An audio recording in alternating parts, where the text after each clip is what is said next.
각자에게는 디데이들이 있을 수 있습니다. 이제 고3 학생들에게는 수시를 접수하는 때가 디데이일 수도 있고요. 아니면 또 수능을 치는 날이 디데이일 수도 있습니다. 면접을 치러야 하는 취업생에게는 면접일이 디데이가 될 수도 있죠. 또 이제 출산을 앞두고 있는 산모에게는 출산 예정일이 디데이가 될 수도 있는 겁니다. 그러면 우리 성도님들의 디데이는 언제입니까? 저에게 있어서 디데이는요, 오늘입니다. 예, 오늘 저희 집에 아내분이 계신데요, 그 아내분의 단신일이에요. 그래서 디데이죠. 근데 뭐 별로 제가 해드린 게 없어가지고 좀 그렇긴 합니다. 디데이이긴 한데 뭘 해드린 게 없어요. 디데이라고 하는 것의 이 사전적인 의미가요, 특정 작전을 개시하는 일자 뭐 이렇게 돼 있습니다. 또는 예정일 이렇게 돼 있는 게 이 디데이라고 하는 것의 의미예요. 사전적 의미인데 뭐 다르게 이야기하면 결전의 날이 그 바로 디데이가 되어지는 거죠. 지금까지 하나님께서요 9가지 재앙을 통해서 바로와 이집트 백성들을 공격하셨습니다. 계속되어진 이 교전 상황 가운데서 바로와 이집트 백성들은요 늘 참패할 수밖에 없었어요. 그런데도요 완전히 패배해서 항복하는 것이 아니라 지금까지 버티고 있었다라는 거죠. 그런데 사실 이렇게 버티고 있었다라고 하는 표현보다는요 하나님께서 디데이, 즉 결전의 날을 위해서 뭐 하셨을까요? 지금 계속해서 페이스를 조절하면서 조금 더 강도를 높여가고 계셨다, 이렇게 보는 것이 더 정확한 것 같습니다. 그리고 이제 하나님께서 예고하신 디데이, 즉 결전의 날에 하나님께서 무엇 하십니까? 하나님의 카운트 펀치를 탁 날리겠다, 이걸 지금 이야기하고 있는 게 오늘 본문의 말씀이죠. 15절에 보면 한 가지 재앙을 더 내리겠다, 그렇게 한 다음에야 그가 너희를 여기에서 내보낼 것이다, 그렇게 말씀하고 있습니다. 하나님께서 모세와 아론에게 말씀하셨어요. 뭐라고 말씀하셨습니까? 바로에게 가서 내 백성을 보내라, 이렇게 말해라고 명령하셨습니다. 모세와 아론은 어떤 생각을 했을까요? 와, 하나님이 지금 가서 말해라고 했으니까 가면 바로 되겠지, 그런 생각을 하지 않았겠습니까? 첫 번째 재앙, 두 번째 재앙 내릴 때 이제는 끝났겠지, 뭐 이런 생각을 하지 않았겠습니까? 그런데요 우리가 생각하는 지금 하나님 말씀하시면 바로 되어지는 거랑 하나님이 계획하신 그 결전의 날과는요 이 차이가 있더라는 거죠. 그렇게 하나님의 결전의 날까지 지금 모세와 아론도 뭐 했다가요, 낙담했다가 실망했다가 또 백성들의 원망을 들었다가 뭐 이런 일들 가운데서요 지금까지 왔어요. 그리고 드디어 하나님이 작정하신 디데이가 되어졌습니다. 하나님께서 끝까지 버티고 있는 이 성벽과 같은 바로의 마음 가운데 뭐라고 말씀하십니까? 이제 디데이가 되었다, 이제는 결전의 날이 되었다, 그렇게 선포해라라고 말씀하시는 거예요. 그러면서 결전의 날에 이제 모세가 해야 되는 건 뭘까요? 모세가 뭘 하고 이스라엘 백성들이 뭘 해야 될까요? 이 결전의 날에 어떤 걸 해야 될까요?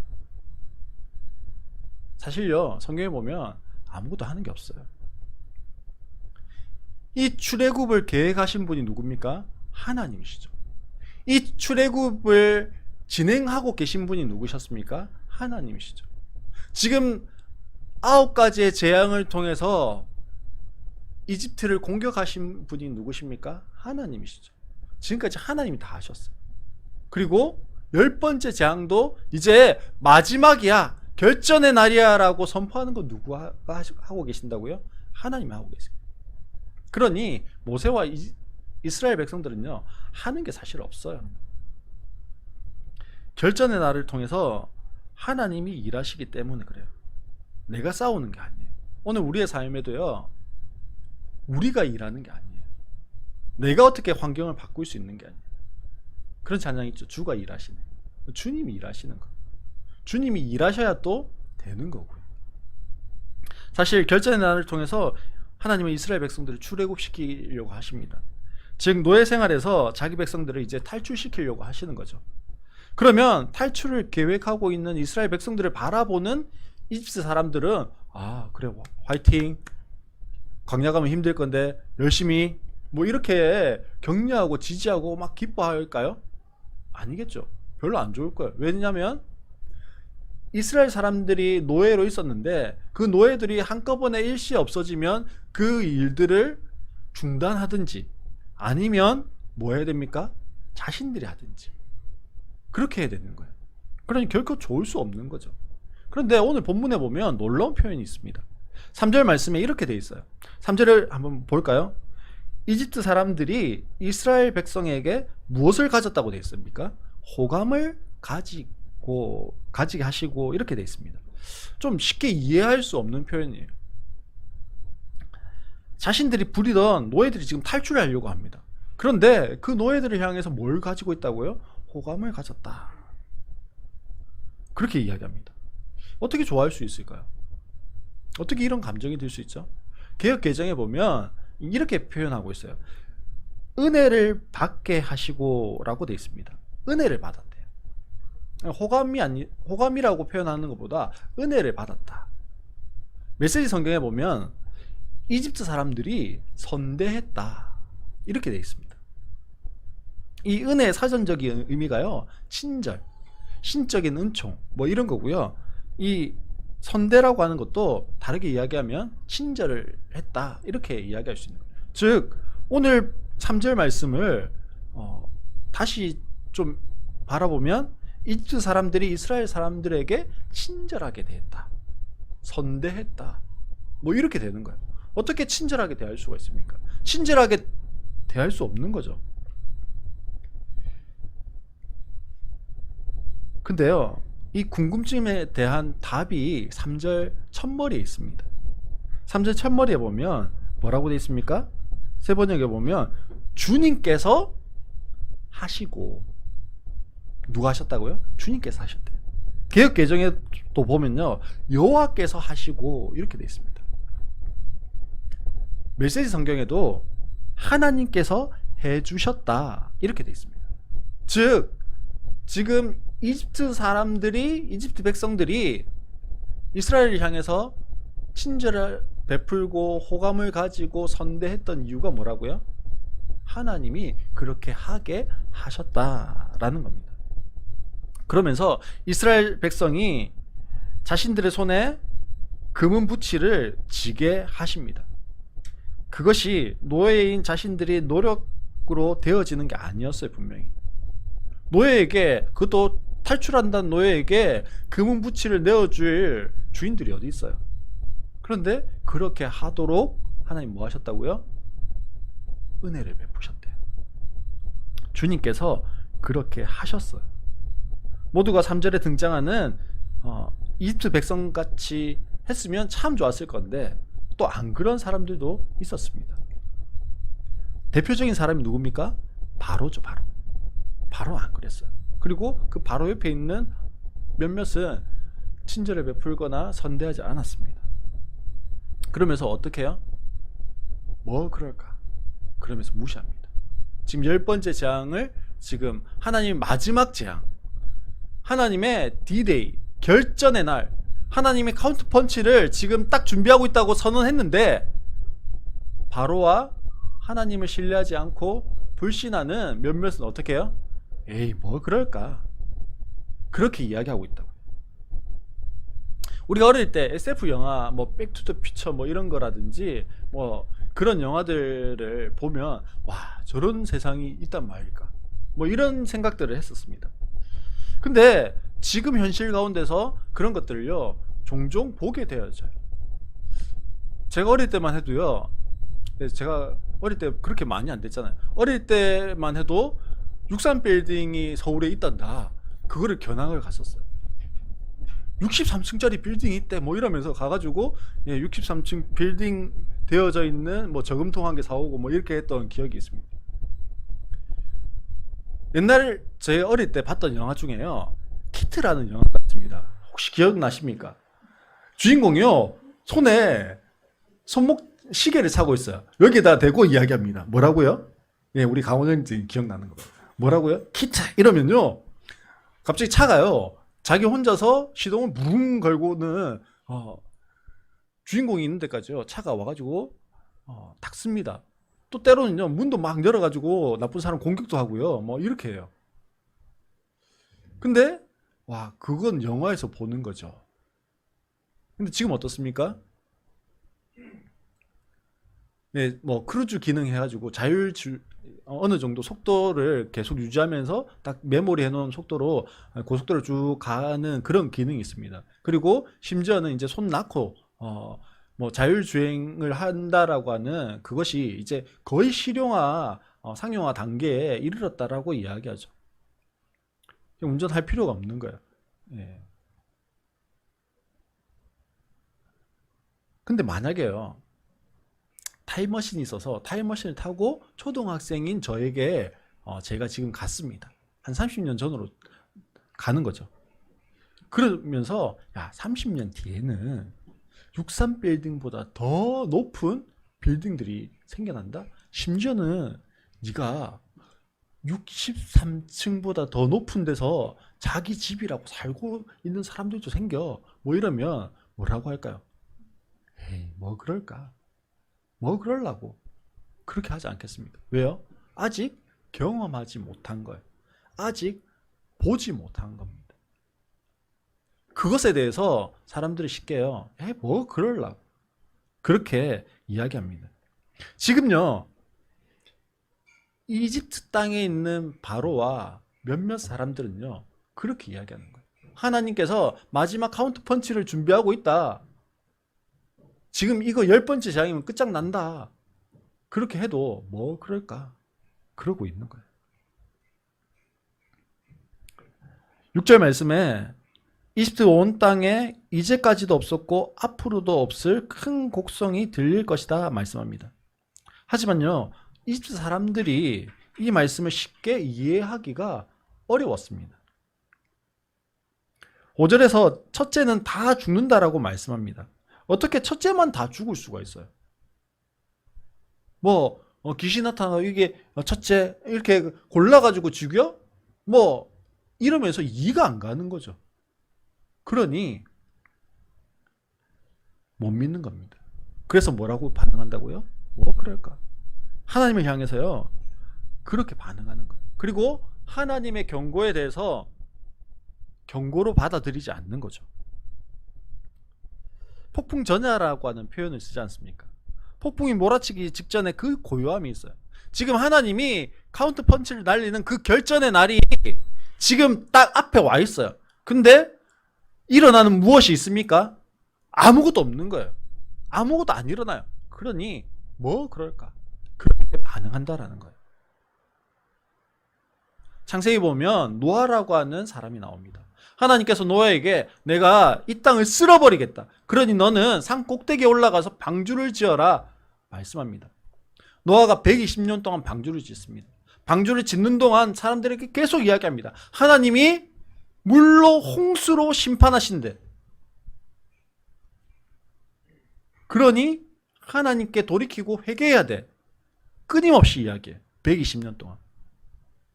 근데 사람들은 뭐라고 이야기할까? 뭐 그럴까?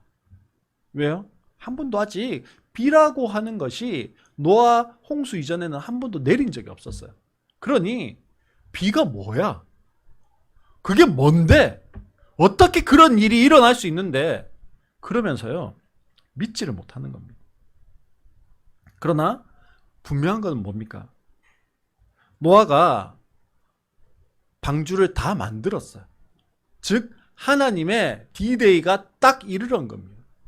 그래서 노아가 방주를 문을 딱 닫았을 때 그때부터 무엇이 일어납니까? 비가 내리기 시작하죠. 하나님의 D-Day는 정확한 거야. 사람들은 이야기합니다. 와, 진짜 그렇게 될 줄은 몰랐어요.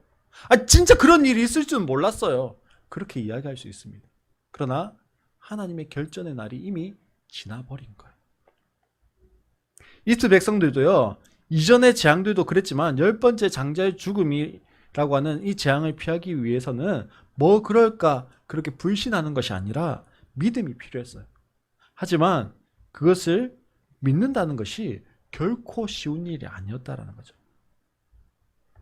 바꿔서 이야기하면요,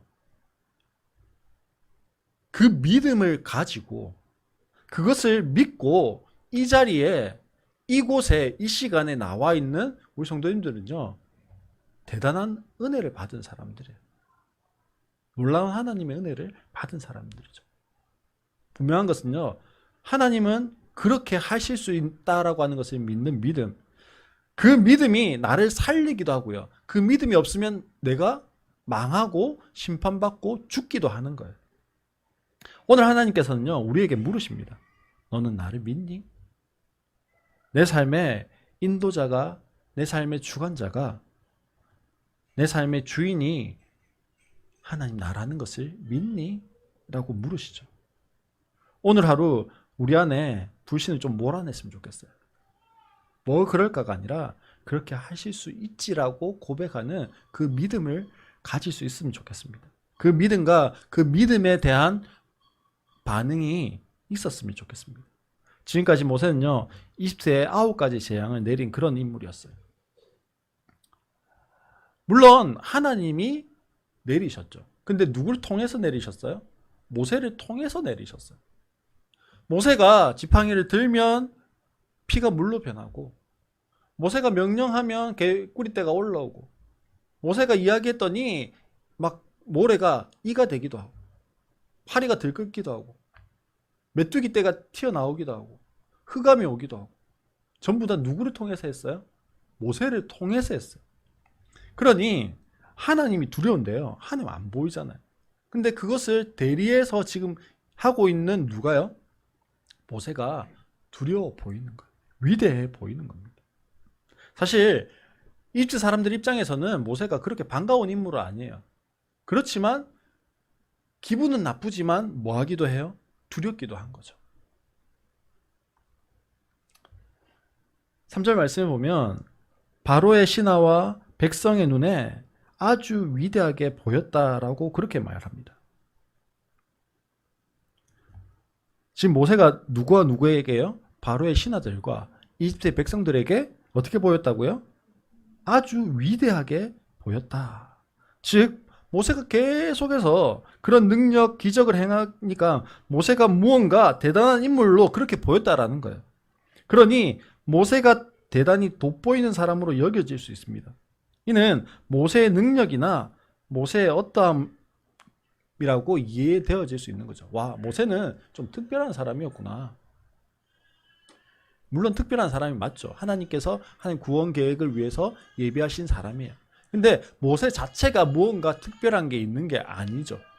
근데 오늘 우리 성경에 보면, 개역 개정에 보면 위대하게 보였다라고 이야기하기 때문에 모세가 무언가 특별한 것처럼 보여요.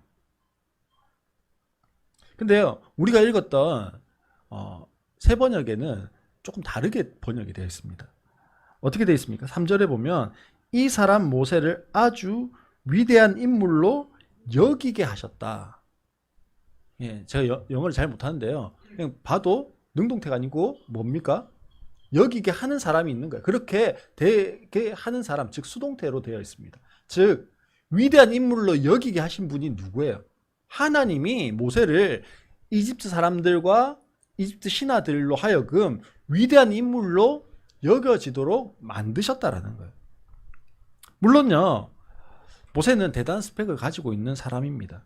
자신의 스펙이 아니라, 그런데 하나님이 세우셨기에 위대한 인물로 여기게 하신 거라는 거예요. 오늘 우리도 그렇습니다. 나는 잊혀진 인생 같습니다. 점점 무기력감만 들 수도 있습니다. 나는 못한다 이렇게 생각이 들 수도 있어요.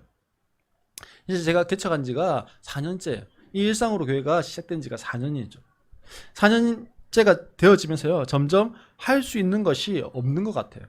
점점 잊혀져 가는 것 같습니다. 그런 생각들이 막 엄습해 올 때가 있습니다. 그러다가 생각해 보면 저는요, 모세와 뭐 스펙을 비교해 보면 뭐 비교도 안 되는 거죠. 똑똑하지도 않죠. 기억력이 좋지도 않죠. 뛰어나지도 않습니다. 문제를 이해하는 능력도요. 또 논리적으로 이것을 구술하는 능력도 없습니다. 그런데 그런 제가 믿지 않는 사람들 속에서 혹은 세상 속에서 아주 위대한 인물이 될 수 있을까요? 솔직히 없죠. 자신이 없어요. 저보다 뛰어나신 분들이요 훨씬 많아요. 막 지천에 깔려있다 뭐 이런 표현이 딱 맞는 것 같습니다. 우리 성도님들은 어떻습니까? 우리 성도님들은 야 내가 낸데 뭐 이런 근자감을 가지고 계십니까? 아니면 나를 너무 잘 알고 있기 때문에 목사님 저도 목사님 같아요. 뭐 그대 앞에만 서면 왜 나는 작아지는 게 아니고 나 자신을 내 앞에 놓고 봐도 나 자신이 너무 작아진 것 같아. 그래서 뭐 세상으로부터 뭐 사람들로부터 위대한 사람으로 여겨지는 뭐 그게 아니라 그냥 좀 근자감이라도 있었으면 좋겠어. 뭐 그런 생각이 들지 않습니까? 하지만요, 저는 하나님 말씀을 믿어요. 하나님 말씀을 신뢰합니다. 이 말씀이 저에게도 그렇게 적용되어지고 성취되어지고 우리 성도들 한 사람 한 사람의 삶에도 그렇게 성취되어질 줄로 믿습니다. 3절에 어떻게 해요? 이 사람 원지연을 아주 위대한 인물로 여기게 하셨다. 이 사람 박승배를 아주 위대한 인물로 여기게 하셨다. 이 사람 이강원을 아주 위대한 인물로 여기게 하셨다. 우리는 우리 자신 너무 잘 알아요. 우리의 스펙, 우리의 뭐 어떠한 능력, 뭐 이거 가지고는요 위대한 사람이 될 수 없습니다. 그러나 하나님은 하실 수 있는 거예요. 하나님이 하셨기 때문에 하실 수 있는 거죠. 저는 그 말씀을 믿습니다. 내가 잘하기 때문에, 내가 똑똑하기 때문에, 내가 워낙 대단한 사람이기 때문에 위대한 인물로 여겨지는 것이 아닙니다. 그걸 잘 알아요. 하나님의 일을 이루고 가기 위해서 필요하기에 나를 도구로 사용하신다라는 거예요. 나를 들어 사용하심으로 하나님의 계획을 이루어 가시려고 한다라는 거예요. 제가 기도해주는 자가 면역 질환 아이가 있습니다. 한동안 기도를 받다가요, 또 한동안 기도를 안 받았어요. 그런데 연락이 와가지고 아이가 잠을 제대로 못 자고 잠을 제대로 못 자서 너무 힘들어 한다라는 거예요. 그래서 아이가 아프다 보니까 또 철이 빨리 들은 아이예요. 초등학교 2학년인가 밖에 안 됐는데 3학년이래요. 3학년인데 철이 빨리 든 거죠. 그래서 엄마 앞에서 내가 아파요, 뭐 힘들어요 이런 내색을 전혀 안 하는 아이. 근데 엄마 앞에서 너무 아파서 엉엉 울었다는 거예요. 그거를 바라본 엄마가 너무 이제 마음이 무너져 내리니까 다시 전화가 와서 목사님 기도 좀 해주세요 이렇게 연락이 왔어요. 기도를 해줬어요. 기도를 해주고 그 다음날 이제 카톡이 왔어요. 카톡이 와서는 어제 잘 잤냐고 물었더니 한 번 새벽에 잠깐 깼는데 그냥 조금 일어나서 뒤척이다가 바로 잠이 들었대요. 그게 너무 감사하다고. 그리고는 그 다음 날은 카톡 연락은 받았는데 뭐 따로 기도를 못 해줬어요. 그 다음 날에 아침부터 카톡이 왔어요. 아침부터 카톡이 와가지고는 이렇게 왔습니다.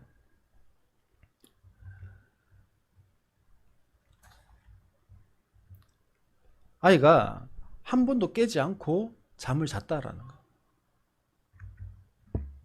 그러면서 얼마 만에 이렇게 깨지 않고 잤는지 목사님의 기도 덕분입니다 이렇게 카톡이 왔어요. 제가 다시 카톡을 넣어드렸습니다. 사실 하나님이 하나님 덕분이죠. 하나님이 하셨죠 라고 그렇게 카톡을 넣었어요. 사실 제가 기도한 덕분이 아닌 거예요. 정확하게 이야기하면 나는 여전히 작아요. 나는 여전히 미약해요. 나는 여전히 연약합니다. 나는 할 수 있는 것이 없어요. 나는 약하기 때문에.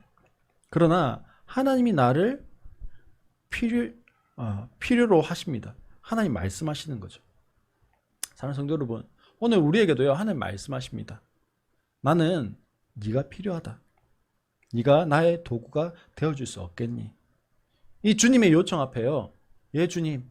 제가 할 수 있는 게 없는데요. 제가 연약한데요. 제가 부족한데요. 주님이 하라고 하시니까, 주님이 요청하시니까 내가 거기에 반응하는 사람이 될게요. 그렇게 예라고 반응할 수 있는 우리 모두가 되기를 소망합니다. 이렇게 하나님의 강력함은요, 출애굽기 전체를 통해서 계속해서 나타나고 있는 하나님의 전능하신 모습이에요.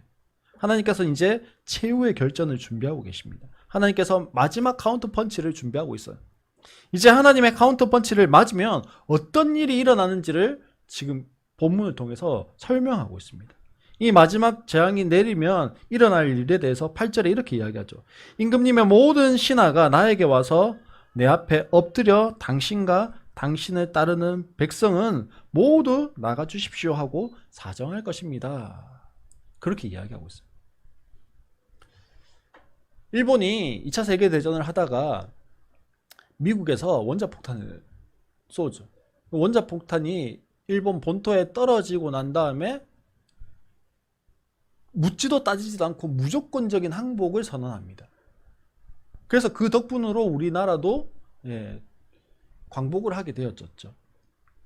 이집트 백성들도 지금 마찬가지예요. 이 10번째 재앙이 내리고 나니까요, 묻지도 따지지도 않고 무조건적으로 그냥 항복했습니다. 그냥 무조건 나가세요.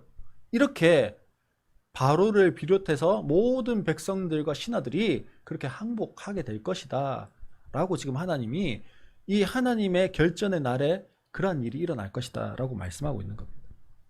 이것이 하나님의 카운터 펀치의 강력함이고요, 하나님의 능력입니다. 하지만 어떻게 이집트 백성들이 모세를 향해서 이렇게 사정하는 일이 일어날 수 있을까요? 5절에 보면 그 하나님 마지막 카운터 펀치가 뭐냐면 5절에 이렇게 되어 있습니다. 이집트 땅에 있는 처음 난 것이 모두 죽을 것이다 라고 말씀합니다. 태양신의 아들인 이 바로의 아들부터 시작해서 짐승의 첫 새끼까지 모조리 죽게 된다라는 거예요. 이렇게 선포된 하나님 말씀이 이루어지고 성취되는 것을 보고 그렇게 행하시는 하나님을 두려워하지 않을 수 없는 거예요. 그것을 전해주는 모세 역시 두려울 수밖에 없는 겁니다. 그래서 8절에 반응이 나옵니다. 나가세요 하는 거죠. 근데 살짝 여기서 좀 제가 빼딱해서 그런지 딴지를 걸고 싶은 생각이 싹 들었습니다. 아니, 바로가 고집을 부렸는데, 바로가 지금까지 이스라엘 백성들 못 나가게 그렇게 고난을 줬는데 그거는 바로 때문이잖아. 바로 때문에 이렇게 이집트 사람들 전체가, 이집트 백성 전체가 고난을 당해야 돼? 라고 하는 생각이죠. 비슷한 딴지가 출애굽기에 또 나옵니다. 이스라엘 백성들이요, 여리고성 전투를 합니다. 이 여리고성 전투에서 이스라엘 백성들이 대승을 거두어요. 자기들이 한 게 없는데 성벽을 이렇게 돌아라 해서 성벽을 돌다가 끝났는데, 함성 한번 지르고 끝났는데 대승을 거두어요. 근데 그 다음에 나타난 성읍이 뭐였냐면 아이성이었습니다. 우리말로도 아이성인데 실제로도 작은 성이었어요. 그래서 이 아이성은 몇천 명만 올라가도 되겠다, 그렇게 생각하고 몇천 명이 올라갔습니다. 그런데 이 아이성 전투에서 대패를 하게 되어집니다. 그리고 성경에 보면 이 아이성 전투에서 죽은 사람이 36명이었다 이렇게 되어 있어요. 그래서 하나님 앞에 기도하죠. 하나님, 왜 이렇습니까? 왜 이렇게 우리가 패배하고 36명이나 죽어야 됩니까? 이렇게 기도했더니 하나님이 말씀하시죠. 죄를 범한 자가 있는데 그 자 때문이다. 그 죄를 범한 자가 누군지 제비를 뽑았어요. 제비를 뽑아서 나온 사람이 아간이었습니다. 아간이 여리고성 전투에서 하나님이 아무것도 취하지 말아 했는데 거기에 있던 옷과 금과 은과 뭐 이런 것들을 좀 이렇게 뒤로 뺐어요. 그것 때문에 아이성에서 패배한 거죠. 아이성 전투에서 누구 때문에 졌다고요? 아간 때문에. 아간의 죄 때문에. 근데 아간의 죄 때문에 지금 몇 명이 죽었습니까? 36명이 죽었어요. 그러면 죽은 36명은 아간의 죄와 무슨 상관이 있냐라는 거예요. 상관이 없죠. 아니 아무 이유도 없이 36명을 죽게 하는 것이 옳습니까? 하나님 향해서 그렇게 따질 수 있습니다. 더 나아가서는요, 하나님, 그렇게 일하시는 하나님은요 불공평한 하나님이에요. 그렇게 일하시는 하나님은요 포악한 하나님이에요. 그렇게 일하시는 하나님은요 무자비한 하나님이에요. 그렇게 이야기할 수 있습니다. 아간의 범죄로 36명이나 바로의 범죄로 고통받는 이트 백성들 전체나 모두 하나님의 불의 때문에 고통받는다고 말할 수 있겠습니까? 솔직히 다 이해할 수 없죠. 하지만 그 모든 것의 결과는 한번 따라해 볼까요? 하나님은 언제나 옳습니다. 하나님은 언제나, 예, 한번 더 따라합시다. 하나님은 언제나 정답입니다. 예, 우리가 이해가 안 돼요. 우리가 논리적으로 따져 물을 때 이해되지 않을 수 있습니다. 그런데 하나님이 하시는 건요 언제나 옳습니다. 하나님 언제나 하시는 것은 정답이에요. 다만 우리가 이해를 못할 뿐입니다. 오늘 다 알 수 없고요, 다 이해할 수 없고 다 표현할 수 없는 그 하나님이지만 그 하나님을 믿고 그 하나님을 향한 사랑의 노래를 할 수 있었으면 좋겠습니다. 사랑하는 성도 여러분, 말씀을 좀 맺으려고 합니다.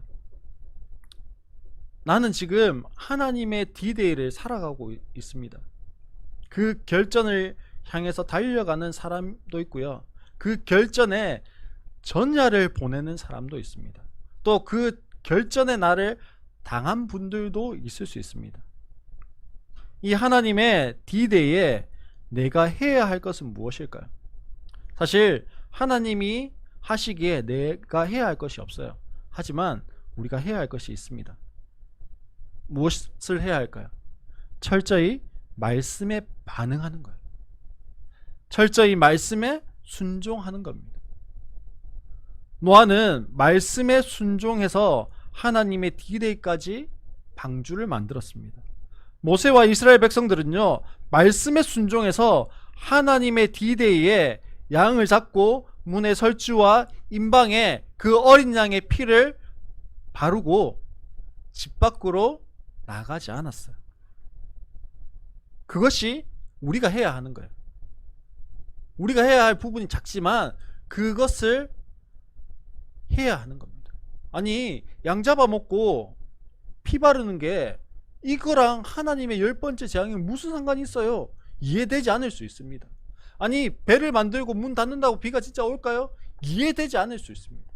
그럼에도 불구하고 그것에 무엇하는 건요? 하나님 말씀하셨기 때문에 그 말씀에 내가 반응하는 겁니다. 오늘 나는 하나님의 D-Day를 준비하면서 말씀에 순종해야 하는 그 영역이 무엇이 있을까요? 하나님의 D-Day 앞에 하나님이 말씀하시는 것에 어떤 영역에서 나는 순종으로 반응해야 할까요? 그것이 무엇일까요? 우리 이 시간에 기도하면서 내가 하나님의 D-Day를 준비하고 순종해야 할 영역들을 좀 묵상했으면 좋겠습니다. 그리고 그 순종의 자리에 우리 성도님들이 있을 수 있었으면 좋겠습니다. 사랑하는 성도 여러분, 하나님이 우리에게요 뭐라고 말씀하신다고요? 이해되지 않는 것들을 말씀하실 수 있어요. 뭐 그럴까 싶은 것들을 이야기할 수 있습니다. 그럼에도 불구하고 주님이 말씀하시기에 우리가 다 이해할 수 없고 다 알 수 없고 다 표현할 수 없는 그 하나님의 그 경륜을 믿고 신뢰하기에 그것을 향해서 달려갈 수 있는 우리 모든 성도님 되시기를 주의 이름으로 축원합니다.